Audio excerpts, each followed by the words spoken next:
Hello hi ವಿದ್ಯಾರ್ಥಿಗಳೇ, welcome to MS world classes. ಇವತ್ತಿನ ವಿಡಿಯೋನಲ್ಲಿ 9ನೇ ತರಗತಿಯ ಪ್ರಥಮ ಸಂಕಲನಾತ್ಮಕ ಪರೀಕ್ಷೆ 2024-25 ತರಗತಿ 9ನೇದು ವಿಷಯ ದೈಹಿಕ ಶಿಕ್ಷಣ. ಸೊ ಈ ವಿಡಿಯೋನಲ್ಲಿ ದೈಹಿಕ ಶಿಕ್ಷಣ ಮೇಲೆ ಯಾವ ರೀತಿ ಪ್ರಶ್ನೆ ಪತ್ರಿಕೆ ಬರುತ್ತೆ, ಸೊ ಈ ಕ್ವಶನ್ಸ್ಗಳು ಯಾವ ರೀತಿ ಇರುತ್ತವೆ ಅನ್ನೋದನ್ನು ಒಂದೊಂದಾಗಿ ಡಿಸ್ಕಷನ್ ಮಾಡ್ತಾ ಹೋಗೋಣ.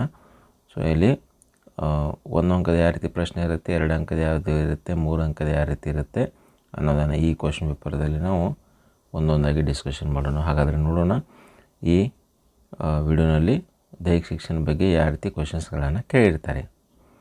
ಸೊ ಅದೇ ರೀತಿ ನಮ್ಮ ಚಾನಲನ್ನು ಹೊಸದಾಗಿದ್ದರೆ ಶೇರ್ ಮತ್ತು ಸಬ್ಸ್ಕ್ರೈಬ್ ಮಾಡಿರಿ. ಸೊ ಮೊದಲನೇ ಪ್ರಶ್ನೆ ಹೋಗೋಣ. ಈ ಕೆಳಗಿನ ಪ್ರಶ್ನೆಗಳಿಗೆ ಸೂಕ್ತವಾದ ಉತ್ತರವನ್ನು ಆಯ್ಕೆ ಮಾಡಿ ಬರೀರಿ ಅಂತ ಹೇಳಿದ್ದಾರೆ.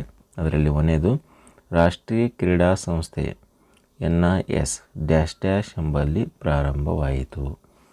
ಎರಡನೇದು, ವಾಲಿಬಾಲ್ ಆಟದಲ್ಲಿ ಒಂದು ತಂತ್ರವಾಗಿದೆ. ಮೂರನೇದು, FIH ಕ್ರೀಡೆಗೆ ಸಂಬಂಧಿಸಿದೆ. ಈ ಕ್ರೀಡೆಗೆ ಸಂಬಂಧಿಸಿದಂಥ ಕ್ವಶನ್ ಕೇಳಿದ್ದಾರೆ. ನಾಲ್ಕನೇದು, ತ್ರಿವಿಧ ಜಿಗಿತದಲ್ಲಿ ಸಾಧನೆ ಮಾಡಿದ ಮೊದಲ ಭಾರತೀಯ ಮಹಿಳೆ ಯಾರು ಅಂತ ಕೇಳಿದ್ದಾರೆ. ಸೊ ಇದು ಎಲ್ಲ ಬಿಟ್ಟ ಸ್ಥಳದ ಕ್ವಶನ್ಸ್ಗಳನ್ನು ರೀತಿ ಇರುವ ಹಾಗೆ ಕೇಳಿದ್ದಾರೆ. ಅಬ್ಜೆಕ್ಟಿವ್ ಕೂಡ ಇದೆ. ಸೊ ಮುಂದಿನ ಪ್ರಶ್ನೆ ಹೋಗೋಣ. ಮೇನ್ ಕ್ವಶನ್ 2 ಹೊಂದಿಸಿ ಬರೀರಿ ಅಂತ ಹೇಳಿದ್ದಾರೆ. ಅ ಭಾಗ 1 ಕೊಟ್ಟಿದ್ದಾರೆ ಮತ್ತು ಬ ಭಾಗ ಕೊಟ್ಟಿದ್ದಾರೆ. ಅ ಭಾಗದಲ್ಲಿ 1948 ಕೊಟ್ಟಿದ್ದಾರೆ, ಸ್ಮ್ಯಾಶ್ ಕೊಟ್ಟಿದ್ದಾರೆ, ಸ್ಕಿಪ್ಪಿಂಗ್ ಲೆಗ್ ಕೊಟ್ಟಿದ್ದಾರೆ, ರೋಗ ಮುಕ್ತ ಅಂತ ಹೇಳಿ ಕೊಟ್ಟಿದ್ದಾರೆ. ಸೊ ಇದು 5, 6, 7, 8 ಕ್ವಶನ್ ಇದೆ. ಆಮೇಲೆ ಬ ಭಾಗದಲ್ಲಿ ವಾಲಿಬಾಲ್ ತಾರಾಚಂದ ಸಮಿತಿ, ಸಮಾಜದ ನಿರ್ಮಾಣದ ಗುರಿ, ತ್ರಿವಿಧ ಜಿಗಿತ ಮತ್ತು ಹಾಕಿ ಕೊಟ್ಟಿದ್ದಾರೆ. ಇಲ್ಲಿ ABCD ಅಂತೇಳಿ ಆಪ್ಷನ್ಸನ್ನು ಕೊಟ್ಟಿರ್ತಾರೆ. ಸೊ ಹೊಂದಿಸಿ ಬರೆಯೋದಲ್ಲಿ ನೀವು ಸರಿಯಾದ ಉತ್ತರವನ್ನು ಆರಿಸಿ ಬರೀಬೇಕ್ರಿ. ಸೊ ಮುಂದಿನ ಕ್ವಶನ್ಗೆ ಹೋಗೋಣ. ಮೇನ್ ಕ್ವಶನ್ 3, ಈ ಕೆಳಗಿನ ಪ್ರಶ್ನೆಗಳಿಗೆ ಒಂದು ವಾಕ್ಯದಲ್ಲಿ ಉತ್ತರಿಸಿ ಅಂತ ಹೇಳಿದ್ದಾರೆ. ಸೊ 4 ಪ್ರಶ್ನೆಗಳನ್ನು ಕೇಳಿದ್ದಾರೆ, ಒಂದೊಂದಾಗಿ ನೋಡ್ತಾ ಹೋಗೋಣ. 9ನೇ ಪ್ರಶ್ನೆ, ಸುಲ್ತಾನ್ ಅಜ್ಲಾನು ಕಪ್ ಯಾವ ಆಟಕ್ಕೆ ನಡೆಯುವ ಸ್ಪರ್ಧೆಯಾಗಿದೆ ಅಂತ ಕೇಳಿದ್ದಾರೆ. 10ನೇ ಪ್ರಶ್ನೆ, ಡಾಕ್ಟರ್ ಬ್ರೋಕಿಂಗೈನ್ ರವರ ಅಭಿಪ್ರಾಯದಲ್ಲಿ ಸಾಮಾಜಿಕ ಆರೋಗ್ಯ ಎಂದರೇನು? 11ನೇ ಪ್ರಶ್ನೆ, ನಮ್ಮ ಧ್ವಜವನ್ನು ಅಂಗೀಕರಿಸಿದ ವರ್ಷ ಯಾವುದು ಅಂತ ಕೇಳಿದ್ದಾರೆ. 12ನೇ ಪ್ರಶ್ನೆ ಹೋಗೋಣ. ತಾರಾಚಂದ ಸಮಿತಿ ಏಕೆ ರಚಿಸಲಾಯಿತು ಅಂತ ಕೇಳಿದ್ದಾರೆ. ಸೊ ಇಲ್ಲಿ ಮಟ್ಟ ರೀ ವಿದ್ಯಾರ್ಥಿಗಳೆಲ್ಲ 1 ಅಂಕದ ಪ್ರಶ್ನೆಗಳನ್ನು ಕೇಳಿದರು. ಇನ್ನು ಮುಂದಿನಕ್ಕೆ ಹೋಗೋಣ.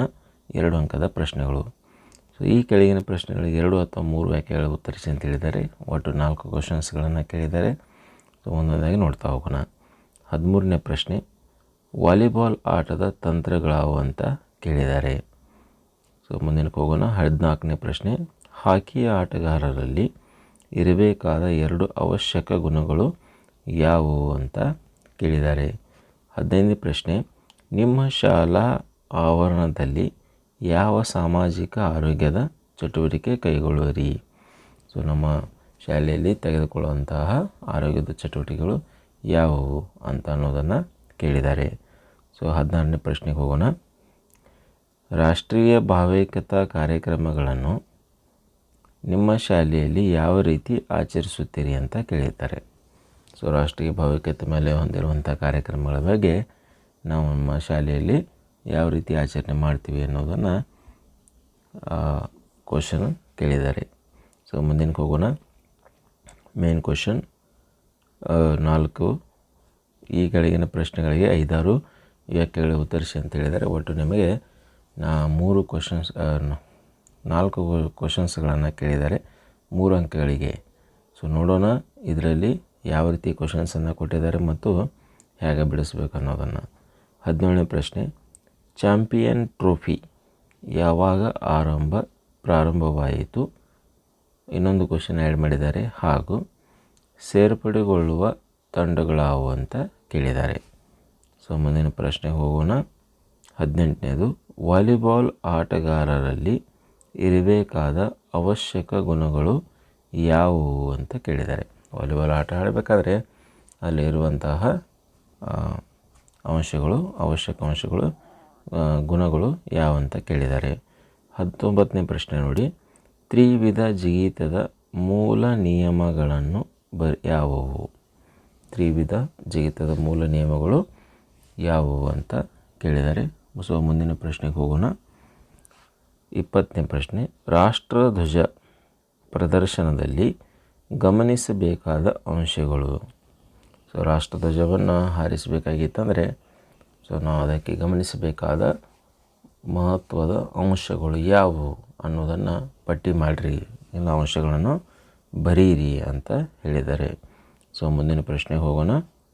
ಕೊನೆಯ ಪ್ರಶ್ನೆ, ಮೇನ್ ಕ್ವಶನ್ 6.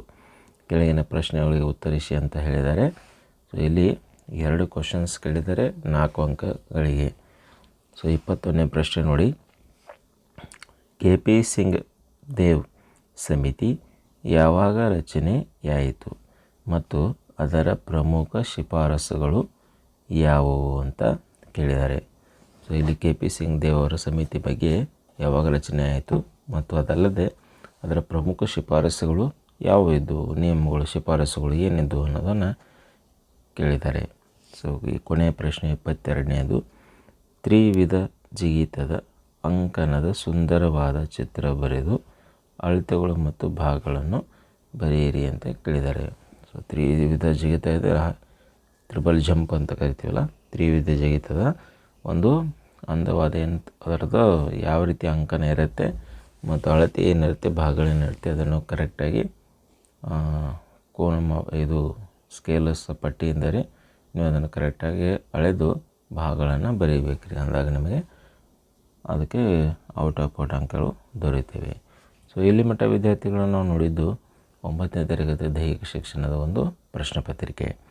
ಸೊ ಇನ್ನೊಮ್ಮೆ ನಾನು ಇದಕ್ಕೆ ರಿವೈಸ್ ಮಾಡ್ಕೋತ ಹೋಗ್ತೀನಿ. ಸೊ ಸ್ಕ್ರೋಲ್ ಮಾಡ್ತೀನಿ, ನೀವು ಅದನ್ನು ಕ್ವಶನ್ಸ್ಗಳನ್ನು ನೋಟ್ ಮಾಡ್ತಾ ಮತ್ತು ಹಾಗೆ ಅದರದ್ದು ಆನ್ಸರ್ಗಳನ್ನು ಬರಿತಾ ಹೋಗಿ. ಅದಲ್ಲದೆ ಮತ್ತು ಹೊಸದಾಗಿ ನಾವು ಚಾನಲನ್ನು ವೀಕ್ಷಣೆ ಮಾಡ್ತಿತ್ತಂದರೆ ಎಲ್ಲ ನಿಮ್ಮ ಫ್ರೆಂಡ್ ಸರ್ಕಲ್ಸ್ನಲ್ಲಿ ಎಲ್ಲರಿಗೆ ಶೇರ್ ಮತ್ತು ಸಬ್ಸ್ಕ್ರೈಬ್ ಮಾಡಲು ಹೇಳಿ. ಹಾಗಾದರೆ ಇನ್ನೊಮ್ಮೆ ನಾನು ಸ್ಕ್ರೋಲ್ ಮಾಡ್ತೀನಿ, ಇಲ್ಲಿ ಕ್ವಶನ್ಸನ್ನು ನೀವು ಸರಿಯಾಗಿ ಅದನ್ನು ನೋಟ್ ಮಾಡ್ತಾ ಹೋಗಿ.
ಸೊ ವಿದ್ಯಾರ್ಥಿಗಳೇ, ಇಲ್ಲಿ ಮಟ್ಟ ಈ ಕ್ವಶನ್ ಪೇಪರ್ ಬಗ್ಗೆ ಮಾಹಿತಿ ಎಲ್ಲ ಹಂಚ್ಕೊಂಡಿದ್ದೀವಿ.